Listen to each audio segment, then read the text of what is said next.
Welcome to Sethu Chitra kitchen. இந்த மாதிரி முறுக்கு நீங்கள் எந்த ஒரு வீடியோவில் நீங்கள் பார்த்துருக்க மாட்டீங்க. இது கலர்லாம் நான் சேர்க்கலை, சங்குப்பூவில் பண்ண முறுக்கு தான் இது. இது எப்படி பண்ணுறது அப்படிங்கிறத இந்த வீடியோவை ஸ்கிப் பண்ணாமல் பாருங்கள். அப்போ தான் உங்களுக்கு எல்லாமே தெரிய வரும். இது வந்து கையில் சுற்றின முறுக்கு, இது முறுக்கு மேக்கரில் பண்ண முறுக்கு. இதுக்கு ரேஷன் புழுங்கல் அரிசி எடுத்திருக்கேன். இது நான் வந்து எனக்கு தேவையானது எடுத்திருக்கேன். நான் ஒரு டம்ளர் தான் நான் எடுத்திருக்கேன். இதை ஒரு 3 மணி நேரம் ஊற விட போகிறேன். நல்லா ஊறிடுது பாருங்கள், நல்லா ஊறிடுது. நல்லா வாஷ் பண்ணி ஊற வச்சுட்டேன். அதுக்கு முன்னாடி இதை மிக்சியில் போட்டு அரைக்கிறதுக்கு முன்னாடி ஒரு மெத்தட் பண்ணலாம். ஒரு வேளை இந்த சங்குப்பூலாம் எடுத்துன்னு வந்திருக்கேன். நல்லா தண்ணியில் அதை போட்டு நல்லா கொதிக்க வைக்கணும். அதோடைய எசன்ஸ்லாம் நல்லா இறங்குற வரையும் நல்லா கொதிக்கட்டும். அது நல்லா இறங்கி அந்த ப்ளூ கலர்லாம் சேஞ்ச் ஆகணும். அந்த பூவில் இருக்கிற ப்ளூ கலர் எல்லாமே சேஞ்ச் ஆகி அது வந்து ஒரு ஒயிட் கலரில் வந்துடணும். இப்போ பாருங்கள், இதெல்லாம் நல்லா அந்த எசன்ஸ்லாம் இறங்கிடுது. இப்போ நான் இதை வடிகட்ட போகிறேன். இதை வடிகட்டிட்டு இந்த தண்ணியை நல்லா சில்லுன்னு ஆறணும். நல்லா சூடாக இருக்கக்கூடாது. இந்த தண்ணி கொஞ்சம் நல்லா சில்லுன்னு ஆறட்டும். இப்போ என்ன பண்ணுன்னா, இந்த ஊற வச்ச அரிசியை இந்த மிக்சி ஜாரில் நான் சேர்த்துடுறேன். சேர்த்துட்டு அந்த தண்ணி இருக்குது பாருங்கள், சங்குப்பூ தண்ணியை கொஞ்சம் கொஞ்சமாக விட்டு நான் மாவு அரைக்க போகிறேன். நல்லா நைஸாக அரைக்கணும்.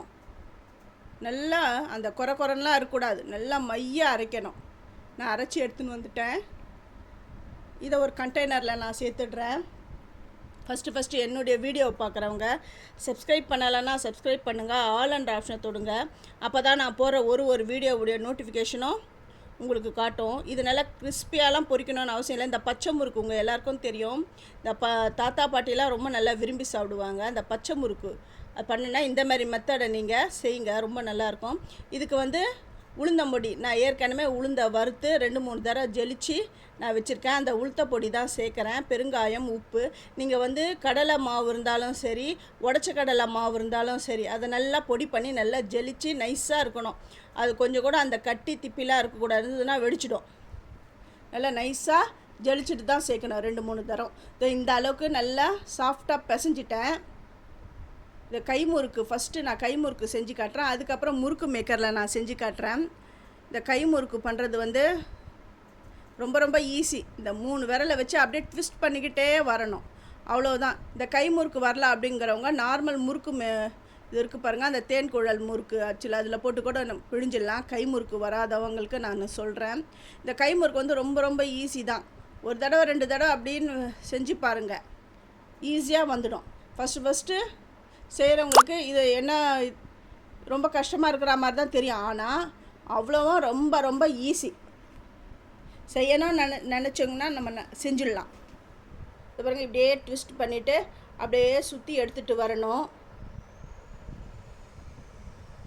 நம்ம வந்து எவ்வளோ பெரிய முறுக்கு ஒன்றாலும் நம்ம செஞ்சிடலாம். இந்த கை முறுக்கு, இந்த சீர் முறுக்குன்றாங்க பாருங்கள், அது நல்லா பெருசாக அப்படியே ரொம்ப பெருசாக இருக்கும். இந்த 9 சுத்து 5 சுத்து அந்த மாதிரி வரும். அந்த சீர்முறுக்கு தட்டு தான் நான் எடுத்திருக்கேன். ஆனால் நான் வந்து ரொம்ப பெருசாலாம் நான் சுற்ற போகிறது கிடையாது. ஒரு 5 சுத்தோடு நான் நிறுத்த போகிறேன். சுற்றி எடுத்துன்னு வந்துட்டேன். எந்த இடத்துல ஆரம்பித்தோமோ அந்த இடத்துல நம்ம ஃபினிஷ் பண்ணிடணும். அவ்வளோதான், நான் ஃபினிஷ் பண்ணிடுறேன். இந்த இடத்துல தான், எந்த இடத்துல ஆரம்பிச்சனோ அதில் நான் முடிச்சிட்டேன் பாருங்கள். இப்போ வந்து எண்ணெய் காஞ்சிடுதான்னு பார்க்கணும். எண்ணெய் காஞ்சிடுது. இருந்தாலும் ஒரு சின்ன மாவு அந்த பிட்டை எடுத்து போட்டு காட்டுறேன் பாருங்கள். அது நல்லா காஞ்சிடுது. இப்போது சுற்றி வச்சுருக்கிற அந்த முறுக்கை நான் இதில் போட போகிறேன். இந்த பபுள்ஸ்லாம் அடங்கின உடனே நம்ம எடுத்துடணும். இது நல்லா வெந்து மேலே வரணும் பாருங்க. என்ன கலரில் ரொம்ப பார்க்குறதுக்கு அவ்வளோ அழகாக இருக்குது பாருங்கள். இதே மாதிரி நீங்கள் வந்து புதினா முறுக்கு பண்ணலாம், நம்ம இஷ்டம்தான் இது.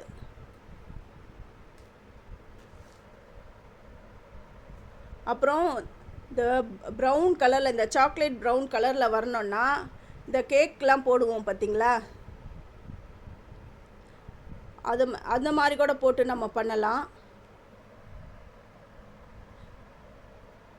புதினாவை அரைச்சி அந்த ஜூஸில் கூட நம்ம போட்டு அந்த புதினா முறுக்கு, இல்லை பாலக்கீரை இருக்குது பாருங்கள், அதை கூட அரைச்சி போட்டு செய்யலாம், பீட்ரூட் முறுக்கு செய்யலாம். ஆனால் அந்த ஸ்மெல் வந்து ரொம்ப பேருக்கும் அந்த பச்சை ஸ்மெல் வந்து பீட்ரூட்டோடைய ஸ்மெல் பிடிக்காது. இப்போ அந்த முறுக்கு மேக்கரில் நான் உங்களுக்கு செஞ்சு காட்டுறேன் பாருங்கள். ரொம்ப ஈஸியாக கடகடன்னு, இதுவும் ப்ராக்டிஸ் இருந்தால் வந்துடும். இந்த முறுக்கு மேக்கர் வந்து இப்போ எல்லா மார்க்கெட் சைட்லேயும் கிடைக்கிது. இது 100 ரூபா தான். இது நான் வாங்குறச்ச இது வந்து 80 ரூபாய்க்கு வாங்கினேன். அதுக்கப்புறம் போய் கேட்க போனால் வந்து 100 ரூபா அப்படின்னு சொன்னாங்க. இப்போ என்ன ரேட்டுன்னு தெரியல. ஆனால் இது எனக்கு ஓரளவுக்கு யூஸ்ஃபுல்லாக இருக்குது. ஈஸியாக நான் சுற்றிட்டேன். இதையும் எடுத்து நான் போட போகிறேன். ஆல்ரெடி சுற்றி நான் போட்டுட்டேன், அது நல்லா வெந்துடுது. எடுத்துட்டேன் பாருங்கள், ஏன்னா பபுள்ஸ்லாம் அடங்கிடுது. இப்போ அடுத்து நான் சுற்றி வச்சுருக்கிறத நான் இதில் சேர்க்குறேன். இந்த மாதிரி ஒரு தடவை ட்ரை பண்ணுங்க. ரொம்ப டிஃப்ரெண்ட்டாக ரொம்ப சூப்பராக இருக்கும். அந்த பாருங்கள், எல்லா முறுக்கையும் நான் குக் பண்ணி எடுத்துகிட்டு வந்துட்டேன். இதை நீங்கள் உங்கள் வீட்டில் செஞ்சு பாருங்கள். செஞ்சு பார்த்துட்டு எப்படி இருந்ததுன்னு எனக்கு கமெண்ட் பண்ணுங்கள். பிடிச்சிருந்தா உங்கள் ஃப்ரெண்ட்ஸுக்கும் நீங்கள் ஷேர் பண்ணி விடுங்க. இதில் கையில் சுற்றினது, இது முறுக்கு மேக்கரில் சுற்றினது. நான் உங்களுக்கு உடச்சி காட்டுறேன் பாருங்கள். இதை நீங்கள் உங்கள் வீட்டில் ட்ரை பண்ணிவிட்டு எனக்கு ஃபீட்பேக் கொடுங்க. தேங்க்யூ.